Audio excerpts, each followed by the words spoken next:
बैलगाड़ी का पहिया तो मर्सिडीज में लगा हुआ है और मर्सिडीज वाला पहिया बैलगाड़ी चल रहा है।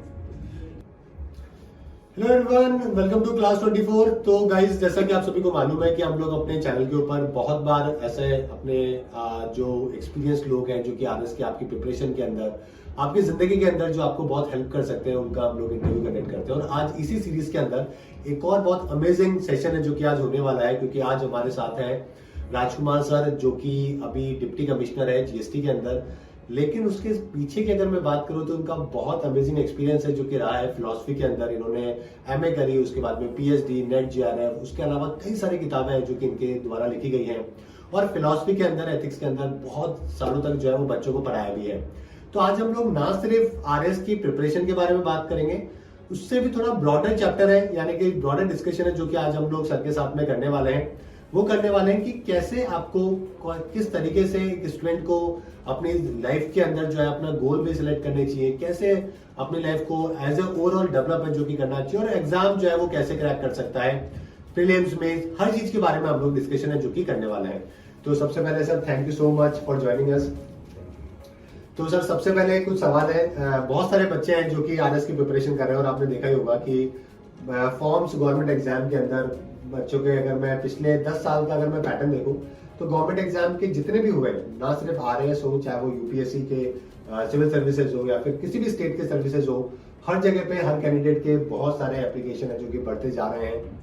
और गवर्नमेंट जॉब के प्रति रुझान भी जो है वो काफी सालों से बच्चों का बढ़ता जा रहा है, अगर पिछले 10 साल का हम लोग डाटा देखें तो सबसे पहले सबसे इंपॉर्टेंट ये है कि कोई भी विद्यार्थी, इरिस्पेक्टिव ऑफ इट, कि वो गवर्नमेंट एग्जाम में जाना चाहता है, प्राइवेट एग्जाम जॉब में जाना चाहता है, अपनी जिंदगी के अंदर कोई भी गोल अचीव करे, उससे पहले डिसाइड कैसे करे।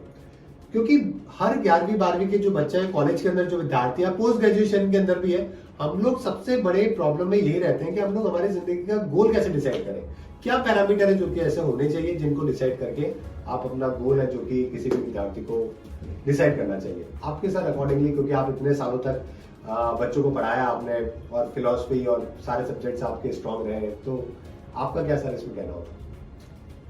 एक्चुअली क्या है कि जब हम उद्देश्य की बात करते हैं, गोल की बात करते हैं, तो सबसे इम्पोर्टेंट चीज यही आती है कि हाउ टू सेट गोल। क्योंकि कई बार क्या होता है कि गोल सेट आपने कर लिया, फिर उस रास्ते पे चल निकले, और बहुत साल बाद आपको पता लगता है कि गलत रास्ते पर आप आ गए। तो गोल सेटिंग जो है वो सबसे इम्पोर्टेंट चीज है। और आजकल आप देख ही रहे हैं कि जो डिससेटिस्फैक्शन है, अनसेटिस्फाइड लाइफ है, या जॉब को लेकर सेटिस्फैक्शन नहीं है, ये बहुत सारी चीजें, दिक्कतें सामने आ रही है। तो कारण क्या है कि हम ये पहचान नहीं पाते कि मैं बना किस लिए, मेरा एक्चुअल एटीट्यूड क्या है। ये बच्चे को पता ही नहीं होता कि वो किस एटीट्यूड का है, और हमारी एजुकेशन सिस्टम जो है वो भी इसको सिखा नहीं पा रहा है कि इस बच्चे का ये एटीट्यूड है तो इसको ये करें। दूसरा क्या हो रहा है कि एटीट्यूड यदि पहचान नहीं पा रहा है तो सोसाइटी ने कुछ पैरामीटर्स ऐसे बना दिए कि ये वाली पोस्ट है, या ये करोगे तो ये तो ही माना जाएगा कि आप कुछ किया है आपने। सक्सेस के मायने जो है वो सोसाइटी ने इस प्रकार से डिसाइड किए। पर एक्चुअली खुद को देखना चाहिए। जैसे मैं पढ़ाता था पहले, तो बच्चे मेरे से पूछा करते थे इंटरव्यू का जब वक्त आता था कि सर हॉबी क्या बने, तो मैं उनसे एक सवाल करता था कि हॉबी तुम्हारी है या मेरी है? सही बात है। तुम्हें अभी तक ये पता नहीं है कि तुम्हारी हॉबी क्या है, तो मैं कैसे बताऊंगा? तो मैं उनको एक चीज सिखाया करता था कि जिस काम में आपको काम करते वक्त आप रहो ही नहीं, आप अपने आप को भूल जाओ, और उस काम को करते वक्त आपको आनंद आए, और बाद में भी आपको थकान महसूस नहीं होगी। सही बात है। दैट इज योर एप्टीट्यूड और दैट इज योर हॉबी। उसको पहचानो, और उसको पहचान के उस पर करो। तो मैं यही कहना चाहूंगा स्टूडेंट से कि जब भी गोल सेट करें तो पहले अपने आप की योग्यता को देखें, अपनी क्षमताओं को देखें, अपने एटीट्यूड को और एप्टीट्यूड को चेक करें कि किस में मैं बेटर कर पाऊंगा और किस में बेटर करते हुए मैं खुश रह पाऊंगा। सही बात है। एक सुकून भरी जिंदगी, एक शांति भरी जिंदगी, क्योंकि अल्टीमेटली हमारा गोल क्या है सही बात है कि भाई हैप्पीनेस। हैप्पीनेस। तो हैप्पीनेस ही नहीं होगी तो फिर मीनिंग नहीं है उसका सही बात। पाने का। तो ये सब चेक करते हुए फिर गोल डिसाइड करें, तो उस गोल को आप पा भी पाएंगे और पाने के बाद उसको एंजॉय भी कर पाएंगे।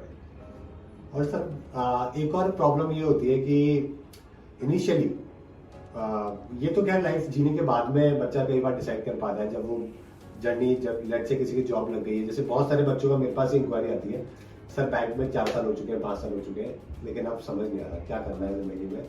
क्योंकि आप स्टूडेंट फेज में हो तो सबसे पहले तो आपको एक जॉब की जरूरत पड़ती है। आपके परिवार को लिए, आपके लिए, जो भी बच्चे तैयारी कर रहे हो, सारे मध्यम परिवार के बच्चे होते हैं जिनको सबसे पहले सर्वाइवल के लिए एक नौकरी चाहिए होती है। नौकरी के लिए इंस्पायर करते हैं कि चलो ठीक है कोई अच्छी जॉब लग जाए ताकि बार बार तैयारी नहीं करनी पड़े। जॉब पे लग गई, 4-5 साल हो जाते हैं, उसके बाद समझ आता है कि यार ये तो था ही नहीं जो करना था जिंदगी के अंदर। तो क्या ये मैं कहना चाह रहा था, हाँ, तो ये क्या चीज ये हम लोग पहले से ही क्या हम लोग एक्सपेक्ट कर सकते हैं कि 11th 12th या फिर कोई ग्रेजुएशन में जो बच्चा है वो इसको पहले समझे या हमारी एजुकेशन सिस्टम में भी ये होना चाहिए कि टीचर्स जो है उसको बताएं उसका एप्टीट्यूड किस टाइप का है, उसको मतलब डिस्कवर करें हाँ, और फिर उसी दिशा में उसको आगे बढ़ाएं। और इवन होता क्या है कि हम कोई भी चीज कर रहे हैं माँ बाप के कहने से या सोसाइटी में कोई और कर रहा है उसके देखा देखी कर रहे हैं, तो ये जो चीज चल रही है फॉलोइंग करना और ये, तो हमको उनके पेरेंट्स को कन्विंस करना पड़ेगा कि इसमें इस प्रकार का बेंट ऑफ माइंड है, इस प्रकार का एप्टीट्यूड है, तो इसको ये करवाओ। सही बात है। ये बेहतर जिंदगी जी पाएगा। पर हो क्या रहा है कि हमने सारा का सारा जो है ना अपना जीवन का जो जिसको कहते हैं वैल्यूइंग जो लाइफ है उसको इकोनॉमिकली देखना शुरू कर दिया। सही बात है कि सारी की सारी लाइफ की वैल्यू सिस्टम है वो इकोनॉमिक से गवर्न हो रहा है, इकोनॉमिक वैल्यूज। तो उसको थोड़ा सा अपार्ट फ्रॉम इकोनॉमिक वैल्यूज हमको देखनी होगी चीजें कि उसके अलावा भी बहुत कुछ है। बिल्कुल हाँ। और वो बहुत कुछ जो छूट रहा है ना, वो जो छूट रहा है वो ही लैकिंग करता है, वही आपको उसी कारण अनसेटिस्फाई रहते हैं, कहीं कोई सेल्फ सेटिस्फेक्शन मिल नहीं पाता है। तो वो देखने की जरूरत है, उसको सीखने, और एजुकेशन सिस्टम में तो डाला ही जाना चाहिए। मैं तो अभी एक बुक मैंने लिखी है एथिक्स पे, लॉन्च होने वाली है, तो उसमें यही बात थी कि हम बिल्कुल एक एकांगी शिक्षा दें। एक बच्चे को हम सब कुछ बनाना चाहते हैं बस सिवाय ह्यूमन बीइंग बनाने का। सही बात। तो वो जो एथिक्स की है, ह्यूमैनिटी की शिक्षा है या आर्ट्स है, वो कहीं बहुत कम होती जा रही है और उसके कारण ये सारी दिक्कतें पैदा हो रही है। तो कहने का मतलब ये है कि वो टीचर्स भी वैसे एजुकेट हो, माँ बाप को भी समझना होगा कि बच्चा किस टाइप का है, कैसा उसका एप्टीट्यूड है, वो पहचान कर उसको उसमें लगाए और इस बात को की परवाह किए बगैर कि वो इकोनॉमिकली कितना ठीक है, क्योंकि हर फील्ड में आज की डेट में स्कोप खूब है। बहुत है। हमको लगता है कि हम वो कर नहीं पाएगा, ये एक दिमाग में बैठा हुआ है। बाकी ओपन फील्ड में भी बहुत कुछ है, इकोनॉमिकली भी वो वायबल है, कोई दिक्कत नहीं, तो करने वाली बात है। तो वो चीज सोच के ही उसको सर कहीं ना कहीं डीप इनसाइड हर बच्चे को पता भी होता है, कहीं ना कहीं उसको पता भी होता है कि मैं इस चीज में बहुत अच्छा हूँ, ये मैं अच्छा कर सकता हूँ, और ये भी पता होता है कि ये चीज तो मुझसे नहीं हो पाएगी या मैं कर नहीं पाऊंगा, या फिर मैं सिर्फ ट्राई कर लेता हूँ क्योंकि सबका मन है ऐसा करवाने का मेरे को या तैयारी करवाने का। तो कई बार ऐसा लगता है कि 100 में से शायद 90% जो बच्चे या 80% जो बच्चे हैं ना, ये सबसे पहले सेल्फ इवैल्यूएशन करना भी बहुत जरूरी है खुद के ऊपर, बिफोर कोई भी कॉम्पिटिटिव एग्जाम का ट्राई करने से पहले। बिल्कुल करना जरूरी है। मैं इसके लिए एक उदाहरण दिया करता था। आज की जो सिचुएशन है उसको आप देखेंगे तो जैसे बैलगाड़ी का पहिया तो मर्सिडीज में लगा हुआ है, मर्सिडीज वाला पहिया बैलगाड़ी में लग रहा है, तो ये मिसमैच सा हो रहा है। जिसको जहां होना चाहिए था वहां नहीं है, और वो कारण क्या है? यही कारण है कि हम अपने जो हमारी अभिरुचि है, एप्टीट्यूड है, उसके अकॉर्डिंग नहीं चल रहे। सही बात है। और जैसा समाज ने पैरामीटर्स या क्राइटेरियंस बना रखे हैं उसके अकॉर्डिंग चले। उसी का शायद ये भी एक कारण हो सकता है कि जब हम देखते हैं अमेरिका के अंदर सारे बड़े स्पोर्ट्समैन, सारे बड़े एथलीट, सारे बड़े म्यूजिशियन, सारे बड़े एक्टर, डायरेक्टर, प्रोड्यूसर, कंपनीज, इसीलिए सारे वहाँ ज्यादा है बिकॉज शायद उन्होंने आज से 100 साल पहले, 50 साल पहले अपने इंटरेस्ट पे काम करना चालू किया, रादर देन कि ये देखते हुए कि हमें एक सेटल या फिर इकोनॉमिकल या फिर हमारे 5 साल कैसे बेहतर होंगे, ये सोचते हुए उन्होंने अपना करियर चुनना चालू किया। यही कारण। सर इसके अलावा एक और इम्पोर्टेंट क्वेश्चन ये है कि अभी जैसे कि सर आप तो आरएस हैं और आपने इतने सारे बच्चों को पढ़ाया भी आरएस के, तो आरएस के अगर मैं स्पेसिफिकली अगर मैं बात करूं तो विद्यार्थियों को क्या अपने बेसिक पैरामीटर सोच के अपनी तैयारी स्टार्ट करनी चाहिए? और अभी 1 अक्टूबर को प्रीलिम्स का एग्जाम भी आ रहा है, तो अभी तो क्या तैयारी का तो टाइम नहीं है, लेकिन क्या ऐसे मेथोडोलॉजी होनी चाहिए आरएस के बच्चों के लिए स्टार्टिंग के प्रीलिम्स के लिए या मेंस के लिए, और या फिर साथ में इंटरव्यू के लिए तो हम लोग बाद में बात करेंगे क्योंकि इंटरव्यू जब मेंस हो जाएगा उसके बाद में सर के और सेशन है जो कि हम लोग उसके ऊपर थोड़ा डिटेल में चर्चा करेंगे, लेकिन अभी प्रीलिम्स और मेंस के लिए क्या बच्चों का होना चाहिए पॉइंट ऑफ व्यू? सबसे इम्पोर्टेंट बात यह है कि गोल डिसाइड कर चुके हैं। सही बात है, गोल अब डिसाइड तो हो चुका है कि आरएस बनना है। अब मैं इसमें एक बात जो जोड़ना चाहता हूँ कि जो भी बच्चा जिसने गोल डिसाइड किया है उसका इस आरएस बनने के पीछे जो रीजन क्या है, एक बेसिक रीजन, एक स्ट्रॉन्ग रीजन होना बहुत जरूरी है। सही बात है, क्योंकि स्ट्रॉन्ग रीजन के बिना वो उस दिशा में उस शिद्दत के साथ में आगे बढ़ ही नहीं पाएगा। सही बात है। और हम क्या करते हैं, ज्यादातर बच्चे करते हैं कि गांव में कोई बच्चा तैयारी कर रहा है, साथ में माता पिता ने कह दिया या देख कर तैयारी कर रहे हैं, तो एक स्ट्रॉन्ग रीजन नहीं होता। मैं सभी बच्चों से कहना चाहता हूं कि यदि आप वाकई आप आरएस बनना चाह रहे हैं तो सबसे पहले एक दिमाग में एक स्ट्रॉन्ग रीजन क्रिएट करें, क्यों बनना चाह रहे हैं, और वो क्यों ऐसा होना चाहिए जो आपके न केवल कॉन्शियस माइंड में हो बल्कि सबकॉन्शियस में जाके फिट हो जाए। दिल और दिमाग सिंक होकर तभी काम करेंगे, मतलब इवन सबकॉन्शियस माइंड में वो फिट होना चाहिए, वो स्ट्रॉन्ग रीजन, क्योंकि वो ही आपको पुशअप करेगा क्या करने के लिए, उसके अकॉर्डिंग उस मार्ग पर चलने के लिए जो जरूरी है। तो सबसे पहला तो स्ट्रॉन्ग रीजन होना चाहिए। अब बात आती है तैयारी की, तो आप भी देख पा रहे होंगे इस समय सबसे ज्यादा कंफ्यूज करने वाली नॉलेज मार्केट में उपलब्ध है। हमारे समय में बहुत लिमिटेड बुक्स हुआ करती थी और ऑथेंटिक बुक होती थी जिनमें सूचनाएं भी ऑथेंटिक है। तो एक तो इंफॉर्मेशंस की भरमार, तो उसमें से सेलेक्ट राइट इंफॉर्मेशन, ये अपने आप में समस्या है। तो आपको क्या करना है कि जो भी उपलब्ध है उसमें देखना है कि सही इंफॉर्मेशन कहाँ से मुझे मिलेगी, सही जो बुक्स हैं, सही नोट्स हैं वो कहाँ अवेलेबल है, पहली चीज।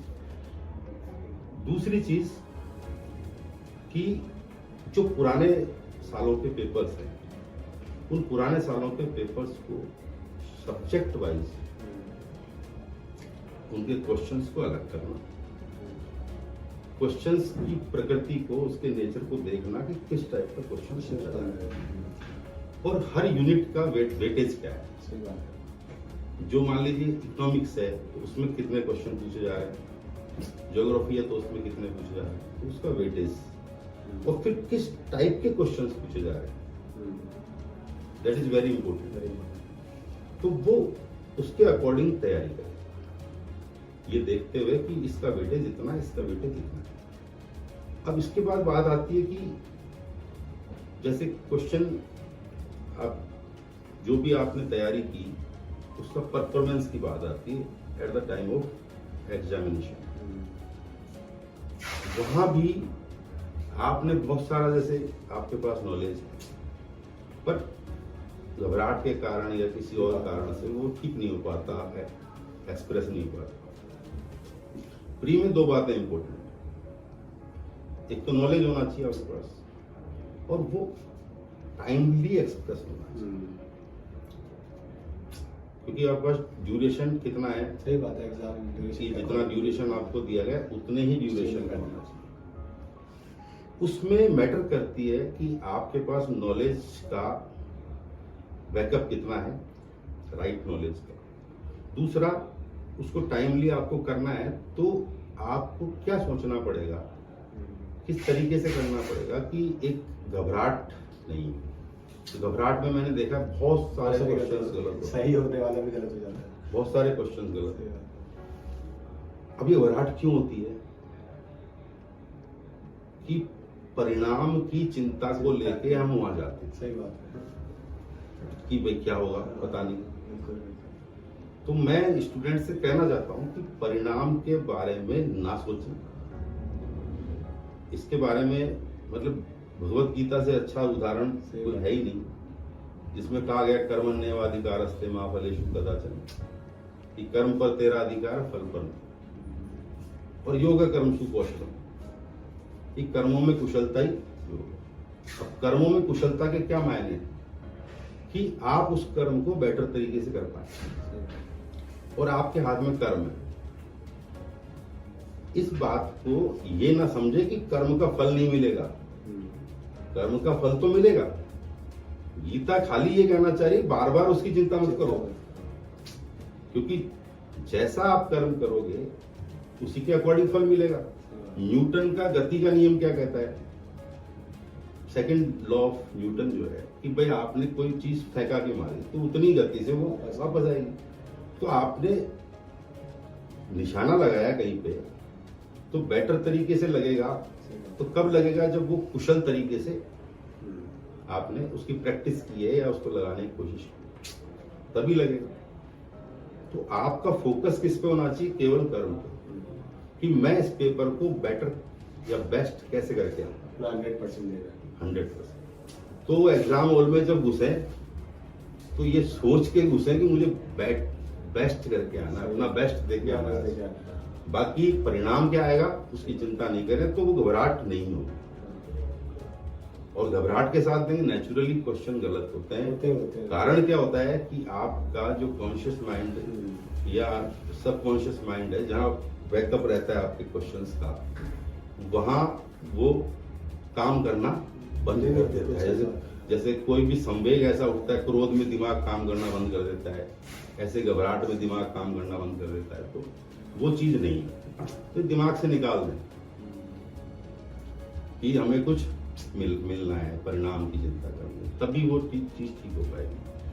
और एक खास बात और है कि जैसे हम कोई भी चीज याद करते हैं तो थोड़ा दिमाग को समझने की जरूरत है, दिमाग कैसे काम करता है। हमारा जो कॉन्शियस माइंड है वो तो रैम की तरह है और सबकॉन्शियस माइंड रोम की तरह है, वो सारा बैकअप वहां जाके इकट्ठा होता है।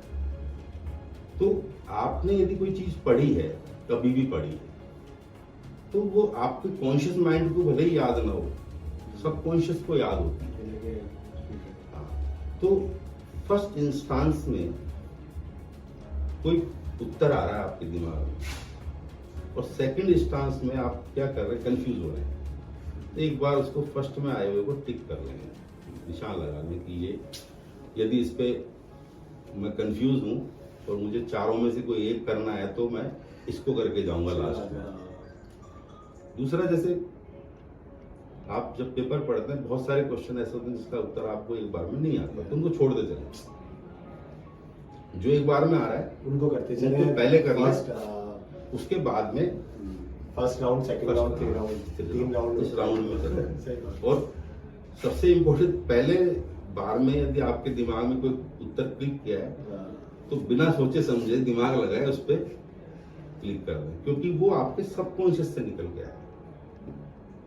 ये मेरा मतलब पर्सनल अनुभव है कि जब भी मैंने दिमाग लगाया अपना, तो क्वेश्चन आके मिलाया वो गलत मिला और फिर आके ये सोचा कि यार पहले वाला बार में सही जो था। आया था वो ठीक था, वही वाला सही था।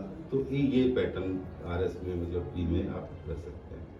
इसके अलावा सर मेंस, जैसे कि अब 1 तारीख के बाद में मेंस आ जाएगा, तो मेंस में इतने सारे सब्जेक्ट हैं, कई सारे पेपर जो 4 है वो भी बहुत इंपॉर्टेंट है, सारे इंपॉर्टेंट है, लेकिन बच्चे जो विद्यार्थी जो गलतियां करते हैं मेजरली, जो इस बार जो वीडियो देख रहे हैं, जो पेपर 1 तो प्रीलिम्स तो चलो ठीक है हो जाएगा उनका, मेंस के अंदर क्या चीजें जो है वो ध्यान रखनी जरूरी है? तो वही वाली बात है, इसमें एक चीज और जुड़ क्योंकि यहाँ पे सर एमसीक्यू वाला नहीं है, मतलब आपने इसमें तीन आपको हम यहाँ पे चीजें लिखने की प्रैक्टिस यहाँ ज्ञान, हाँ टाइमली, हाँ time, time with in time हाँ और एक्सप्रेशन। हम्म, आपकी लेखनी कैसी है, आप उसको टाइमली एक्सप्रेस कर पाते हैं कि नहीं कर पाते हैं, तो सबसे पहले तो ज्ञान का बैकअप आपके पास सही बात है, भंडार की हाँ, तरह है। होना चाहिए हाँ। दूसरा, उसको 3 घंटे में जो भी आपको ड्यूरेशन मिल रहा है हाँ। उसमें आपको पाना है। हम्म, और चूंकि लिखने वाला पेपर है हम्म, तो लिखकर क्वेश्चंस को प्रैक्टिस कर प्रैक्टिस की। बार बार। बिना लिखे जो है हम डायरेक्ट यदि नोट से पढ़ते हैं या कुछ करते हैं तो आपके उतना ठीक से बैठ नहीं पाता हाँ जितना कि आप लिख कर करते हैं। लिख के करते दूसरा क्या होता है कि जो कमियां रहती हैं वो लेखन में आपके पकड़ में आ जाती है कि भाई मुझे कितना याद है कितना नहीं।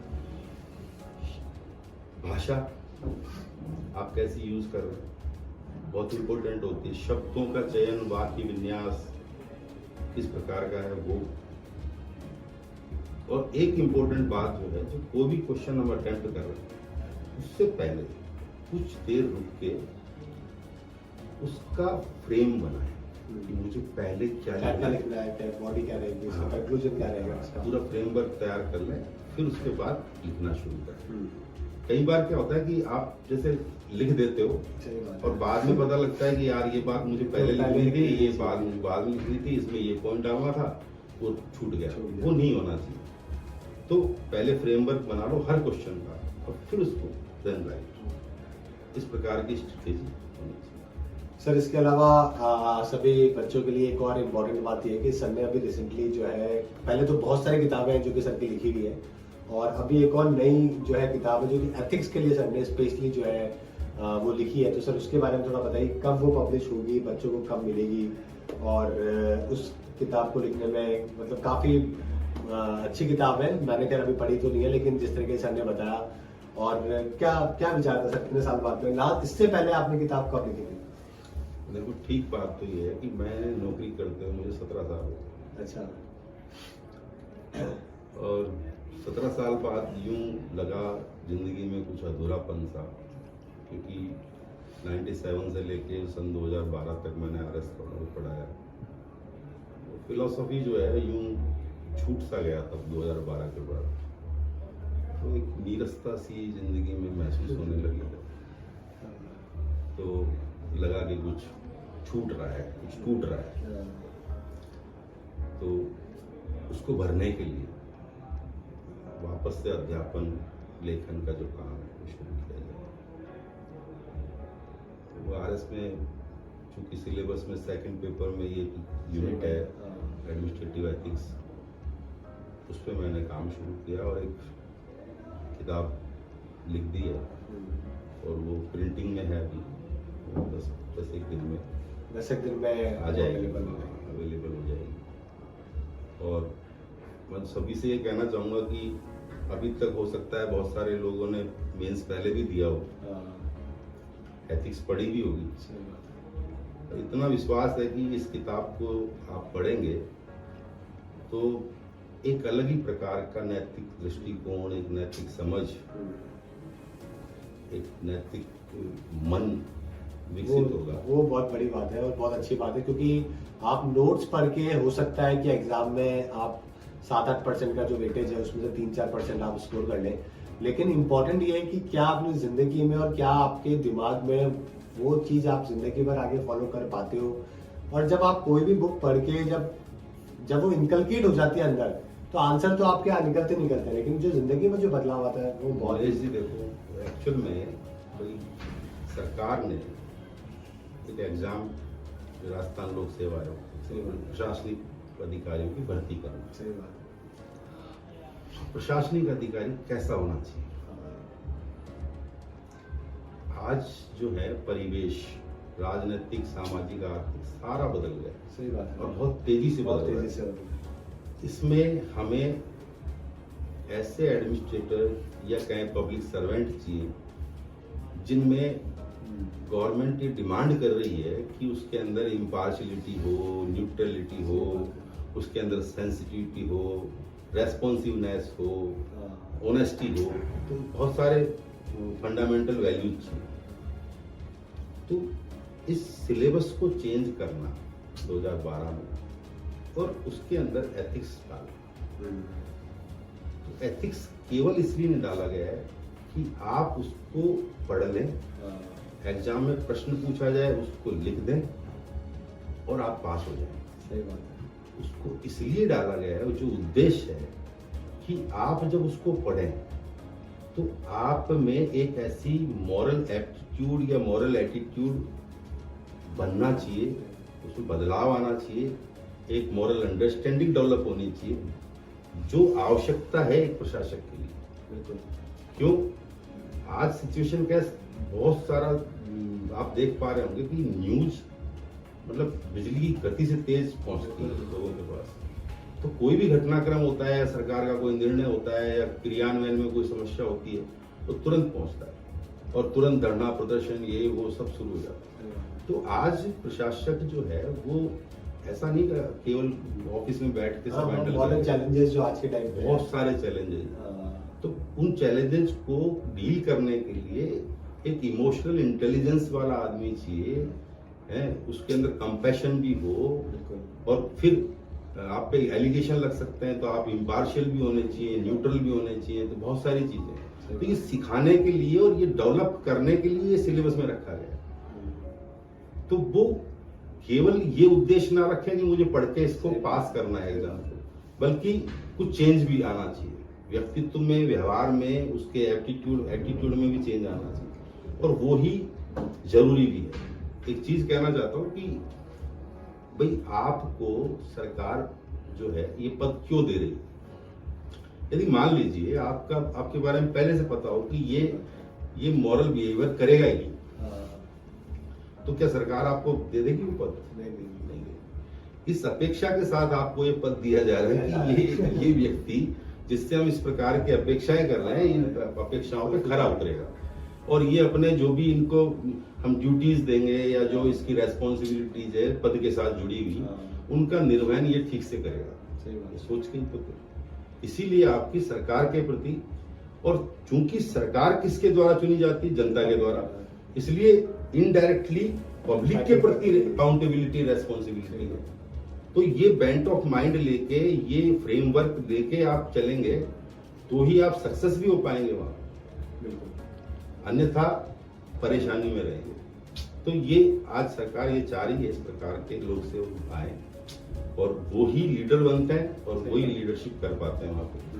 तो इसी को ध्यान में रख के ये बुक लिखी गई है और मैंने और भी बुक्स देखी थी, इसको कंसल्ट किया जब, तो मैं इतना कह सकता हूं कि आप जब इस पुस्तक को पढ़ेंगे तो पढ़ते पढ़ते लास्ट में जाके मतलब आपके व्यवहार में और आपकी सोच में परिवर्तन आना स्वाभाविक है और आना चाहिए, और यदि नहीं आता है तो इसका मतलब मुझसे कोई चूक नहीं है। डेफिनेटली जब इतने साल एक्सपीरियंस जब पर्सन जब कोई किताब लिख रहे होते हैं, मतलब ऑलमोस्ट 20 से 30 साल जो है ये फिलॉसफी और एथिक्स और बाकी सारे सब्जेक्ट में इतने टाइम से काम कर रहे हैं, तो सर डेफिनेटली मतलब हमें पूर्ण विश्वास है कि वो अच्छी ही होगी और डेफिनेटली पढ़ने के बाद और भी अच्छा लगेगा। मैं खुद भी कोई एग्जाम नहीं देना, लेकिन जो ऐसी बुक्स होती है पढ़ना अच्छा लगता है और डेफिनेटली जैसे उसमें एक वो आया, एक चैप्टर है, मैं बताना चाहूँगा, मूल्यों के विकास में परिवार की, समाज की, शिक्षण संस्थानों की भूमिका। तो एक्चुअल में जब इसको लिख रहा था तो बार बार मुझे ये लग रहा था कि हम हजारों सालों से नैतिकता के विकास की, मूल्यों के विकास की, सद्गुणों के विकास की बात कर रहे हैं, हो क्यों नहीं रहा? कहाँ बुनियादी चूक हो रही है? कुछ तो चूक हो रही है। सही बात है। क्या हमने इस विषय को भी ऐसा बना दिया जैसे गणित है कि 2 + 2 4 होते हैं, ऐसे ही सत्य बोलना चाहिए? सही बात है। तो ऐसे ही रटा रखा है हमने। ये ऐसा विषय नहीं है। ये व्यवहार में लाने वाला विषय है, जिसको व्यवहार में लाया जाना चाहिए। अब हम जिन परिवार की, समाज की और शिक्षण संस्थानों की बात कर रहे हैं कि वो इनकलकेट करेंगे मॉरल वैल्यूज को, एथिकल वैल्यूज को व्यक्ति में, तो उनकी स्थिति भी तो देखनी होगी। नहीं, सही बात है। हाँ, वो भी उसी परिवेश से। आज जब मैं लिख रहा था इसको तो मुझे दो बातें कि आपने पूरे की पूरी सोसाइटी के मॉरल वैल्यू सिस्टम को, कल्चरल वैल्यू सिस्टम को बाजारवादी ताकतों के हाथ में दे रखा है। सही बात है। तो एक तरफ तो कह रहे हैं कि इनकी फिजिकल नीड्स और इकोनॉमिक वैल्यूज, फिजिकल वैल्यूज ये बढ़ाओ, वो उसका फोकस उसी पे। सही बात है। क्योंकि गवर्नमेंट का काम वेलफेयर का है वेलफेयर का। और उनका काम लाभ का है। सही बात है। तो लाभ कैसे कमाएंगे? तो आपका पूरे सबकॉन्शियस माइंड को कंडीशन कर रखा है, हाँ, और ये कंडीशन परिवार भी है, सही बात है। समाज भी है, और आपकी शिक्षण संस्थानों में विद्यमान शिक्षक भी हैं, सही बात है। और वहां का परिवेश भी है। तो यदि वास्तव में ईमानदारी से हम कुछ करना चाह रहे हैं, बदलाव लाना चाह रहे हैं, तो हमें देखना होगा कि हम संचार मीडिया जो है, जिसको हमने कैपिटलिस्टिक पावर्स के हाथों में दे रखा है, उसको हमें कहीं ना कहीं नियंत्रित करना पड़ेगा। सही बात। उस पर रोक लगानी पड़ेगी, तभी हो पाएगा। तो उसको लिखते समय भी वो, फिर मैंने उसमें एक बात जोड़ी कि सबसे इम्पोर्टेंट बात है संचार मीडिया की क्या भूमिका है। सही बात है। ये सिलेबस में नहीं था, हाँ, मैंने उसमें अलग से जोड़ा कि इम्पोर्टेंट चीज है। सही बात है। ऐसे ही बुक में क्या हुआ कि जब मैंने पुराने पेपर्स देखे, उसमें जो क्वेश्चंस आए हुए थे, तो कुछ क्वेश्चंस ऐसे थे जो आउट ऑफ सिलेबस थे। मैं जब सिलेबस को देख रहा था तो मुझे लगा कि यार ये वाला टॉपिक इसमें रखा क्यों नहीं, रखना चाहिए, क्योंकि इमोशनल इंटेलिजेंस का टॉपिक सिलेबस में नहीं है। अच्छा। जबकि इमोशनल इंटेलिजेंस तो बेसिक चीज है लोक सेवक के लिए, तो वो मैंने उसमें अलग से ऐड किया, क्योंकि ये उसमें जुड़ा हुआ है, उसके मॉरल एटीट्यूड में, बिहेवियर में जुड़ी हुई चीज है, उसके बिना वो पर्सनालिटी का बहुत इंपॉर्टेंट पार्ट है। बहुत इम्पोर्टेंट, आज की डेट में तो बहुत इम्पोर्टेंट पार्ट है। आज हम पहचान पाए इस बात को। बाकी तो आप देखें कि इमोशनल इंटेलिजेंस का आज से 5000 साल पहले का उदाहरण है श्री कृष्ण भगवत गीता में अर्जुन के साथ जो संवाद चल रहा है, वो इमोशनल इंटेलिजेंस का इससे बेस्ट उदाहरण नहीं हो सकता कि आप किसी की मनोदशा को समझ के और कैसे आप उसमें हैंडल कर रहे हो, और ये भी युद्ध के मैदान में। तो ऐसा ही युद्ध का मैदान प्रशासकों के लिए, लोक सेवकों के लिए तैयार है, और उसमें इसी लेवल की इमोशनल इंटेलिजेंस की जरूरत है। तो उसको ध्यान में रखते हुए उसमें सवाल भी पूछा गया था, इसलिए मैंने उसको इनकलकेट किया। तो सर, अभी जीएसटी जो आपका डिपार्टमेंट है, इसके अंदर क्या प्रेजेंट में चैलेंजेस हैं, जो कि अगर मैं अगर आप बताना चाहें तो क्या सबसे बड़े चैलेंजेस अभी राइट नाउ आपके डिपार्टमेंट में क्या है? चैलेंजेस तो यही है कि ट्रांजिशनल फेज में है जीएसटी अभी, और बहुत सारे नोटिफिकेशंस, चेंजेस हुए हैं, मतलब एक्ट में बहुत सारे चेंजेस आए हैं। बाकी पहले जो सिस्टम था उससे बेटर सिस्टम है डेफिनेटली, और पूरा जो देश का एक अलग अलग राज्यों में वैट लगा हुआ था, काफी सारे बहुत सारी दिक्कत और काफी सारे टैक्सेस थे अलग अलग, उसको एक जगह मर्ज कर दिया और एक टैक्स। कोई भी चीज नहीं आती है तो उसको डेवलप होने में, एस्टैब्लिश होने में समय तो लगता ही है। तो ये भी ठीक है, पहले से बेटर सिस्टम है, थोड़ा सा टिपिकल है, थोड़ा कठिन है, पर वो कोई भी चीज आती है एकदम से तो बहुत डिफिकल्टी होती है। अब आपने इतने सारे एक्ट उसमें मिला दिए, मर्ज कर दिए, तो नेचुरली उसमें जटिलताएं कुछ होनी ही थी। और बाकी तो अब सब ऑनलाइन है सिस्टम सारा, और धीरे धीरे डेवलपिंग कंडीशन में अच्छा ही हुआ। तो गाइज, ये था एक सर का छोटा सा इंटरव्यू राजकुमार सर का, जो कि अभी इनकी रिसेंटली बुक भी आ रही है आरएस के लिए, और आरएस के बहुत सारे विद्यार्थियों को उन्होंने पढ़ाया भी है। दूसरा, जैसे कि मैंने आपको बताया कि इंटरव्यू के टाइम पे भी आपको कुछ सर जो है वो कई सारे वीडियोज है जो कि अवेलेबल करवाएंगे, जिससे आपको इंटरव्यू में भी बहुत मदद मिलने वाली है मेंस के लिए। और सबसे पहले इंपॉर्टेंट, ओवरऑल पर्सनालिटी आपकी एक ऑफिसर की कैसे होनी चाहिए, सर ने उसके बारे में भी बहुत डिटेल में जो है वो आपको समझाया, और कैसे आपको जो है अपना गोल अपना अचीव करने के लिए सेटअप करना चाहिए। ये सारी चीजें हैं जो कि सर ने सिखाई। तो उम्मीद करता हूँ कि आपको बहुत कुछ चीजें सीखने को मिली होगी, जानने को मिली होगी। कमेंट करके जरूर बताइएगा क्या आपको और कोई ऐसे सवाल है जो कि आप सर से पूछना चाहते हैं, तो कभी नेक्स्ट टाइम जब सर कोई वीडियो बनाएंगे तो उसके अंदर अपन उनको कवर भी कर लेंगे। Thank you so much sir for joining, काफी कुछ सीखने को मिला। Thank you. Thank you. Thank you. Thank you.